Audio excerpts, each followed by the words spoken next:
Hostile dropping into the area. Watch the skies. Go to the third again.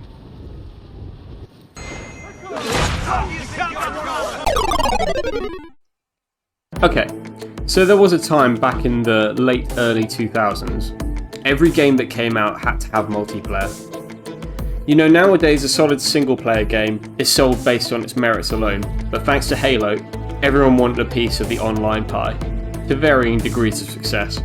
It's easy for shooters or racers to transition like that, but you'd also get shit like the Batman Arkham games, tacking on this dumbass mode where you play as Joker or Bane's henchmen to shoot at each other. A similar thing happened with Mass Effect multiplayer, with its exploration being stripped away for boring gunfights. And then you got shit like God of War Ascension with whatever the fuck this is. It's also worth mentioning that games like Dead Space 3 and Resident Evil 5 had co-op in their campaign, completely stripping away any horror or isolation so that you could play it with a buddy. Assassin's Creed Brotherhood broke this mold by including a multiplayer mode that perfectly simulated the core gameplay loop of hiding in plain sight and stealthily taking out your target. You load in as one of about 20 uniquely designed characters, each with a signature weapon that blends with their character. So the Doctor gets a syringe, the Executioner gets an axe, etc. Then you load into one of the beautiful locations from the main game with 7 other players and a bunch of NPCs that look like those players. You have a target, and a compass that lets you know when the target is nearby. Then if you think you found your guy, you take him out with no combat or nothing. To me, this is the ultimate self-experience, because as Ezio, you can get away with running everywhere and climbing up buildings because the AI is stupid. Out of the way! But if you're hunting down your target by sprinting through the streets till the compass fills up and your target sees you, they're gonna know you're real and potentially run away. I can be spotted by my target at any time. This means that more than with any other AC game, you've got to blend in with the crowd, casually walking up to your target and then bang, assassinated. This is more a game of cunning and patience than it is anything else. The gameplay loop is so rewarding when it's done right, and unlike a lot of multiplayer games, there's not really a difficulty curve. Everyone's always on the same playing field. You have taken the lead. So AC multiplayer is long gone now, and while I would love it if Ubisoft would just bring it back as is, I think we could also update it for the modern age, by making it a Battle Royale. Battle Royales are great fun, but they also suffer from a lack of variety right now. They're all shooters. History is repeating itself. But the more I think about it, old school and modern Assassin's Creed games have elements that click perfectly with a Battle Royale format. First off, the map. The current AC maps could literally be copy-pasted and put in. Egypt, Greece and England. Each one has clusters of towns and architecture whilst also having wide empty spaces. But with Assassin's Creed, these maps wouldn't be empty like most Battle Royales. Instead, they'd have NPCs roaming around as they would in reality. So a village might have a lot of people, but a farm might only have a few. With Battle Royales, there's only really one way to play. Run around, try and get gear, stay in the safe zone, hope that you get the drop on the others. But the mix of melee and ranged combat, plus the populated environments, gives you the opportunity to play your own way, whether that's running around in the open trying to fight through other players, taking your foes out from afar with the bows, or pretending to be an NPC, hiding in plain sight until another player walks past.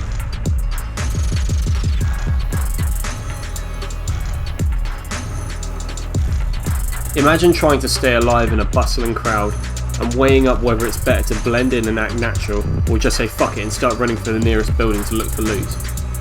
The social stuff elements would have to change slightly from the main games in order to trick other players. There's a bunch of ways you can do this, but personally I think being blended with the crowd should hide your weapons, so that when you're exposed you can still look normal, but if another player looks at you closely and sees your bow or your swords, they'll know you're real. If you've got a better idea of how blending should work in this hypothetical, please leave it down below. The more I think about it, every Battle Royale element fits in with the Assassin's Creed series.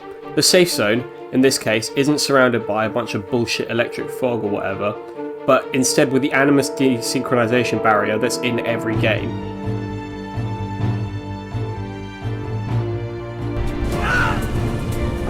Instead of loading in on a little side island, you could load in inside the white rooms that are in every single assassination game. Grenades and Molotovs can be smoke bombs or throwing knives, or even money pouches.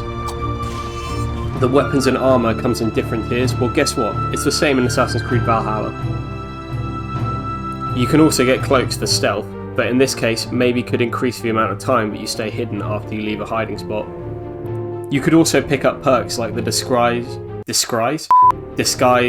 axe throw, the fire arrows, and animals to help you in the fight, a parachute, or just good old-fashioned eagle vision. Instead of cars, you've got horses. They don't run out of fuel, but they can die, injuring you in the process if you're not careful. Warzone introduced contracts, which were missions that you could do during the battle that would earn you more money. Like kill a specific person in a small area of the map. Doesn't that sound familiar? Just switch out those weird tablets for pigeon coops and we're golden. Think of the seasons you could have with this. Year 1, Renaissance season. Year 2, Pirate season. Year 3, Feudal Japan, adding new maps and weapons with each one. Now this bit's not essential, but I think it's still kinda cool. What if there were secret things you could do in the game, like some kind of helix puzzle, but don't show up on your map? Maybe they only reveal themselves once you've won a match. They'd be gruelingly difficult, and each time you won one, you would unlock a short cutscene. After completing 10, you would leave your current game and get a small portion of gameplay that ties together with this mystery. This would be a great way to reward dedicated players. This hidden content will work somewhat similarly to how it works in Five Nights at Freddy's, where hidden in the main game there's this separate mini-game which fleshes out the story. That's kind of the vibe I want to generate with the extra content here. When AC Unity came out, they released this really optimistic little list of thumbnails at the start of the game, hinting that we would get to see some levels with all of these characters, some old favourites and some brand new. And then, none of it happened. This would be a perfect opportunity to bring that back, but now as an incentive for players willing to go the extra mile. Okay, so like there's a feather hidden around in the map for like a month. So this month if you go into a game and you find the feather, you get a feather, and then if you collect 10 of those feathers, then you get to play through a level of an Ezio game. Something like that. You could use this kind of content to tease upcoming games, maybe get a feel for how certain characters and games would play. You could do a World War II one or a Japanese one. All in all, the amount of variety and diversity of the gameplay elements would leave different users to having entirely different experiences with this game. With most battle royales, it ends up with two people hiding from each other, desperately trying to spot the other one first. Assassin's Creed Battle Royale could end like that. Or it could end with two dudes fighting to the death on the roof of a church. Or three guys in a crowd of people trying to work out which one is an imposter. Or it could end with one guy sprinting towards a tower with his shield up while an archer peppers him with arrows. Or someone running through the crowd nervously killing off NPCs to find the last player. The list is endless, so let me know if this is something you would want to see from Ubisoft. These videos are mostly just thought exercises, but to me this is a no-brainer and something I genuinely want to see from the company. As always, leave a like and a sub, and if you enjoyed this video I'll see you in the next one.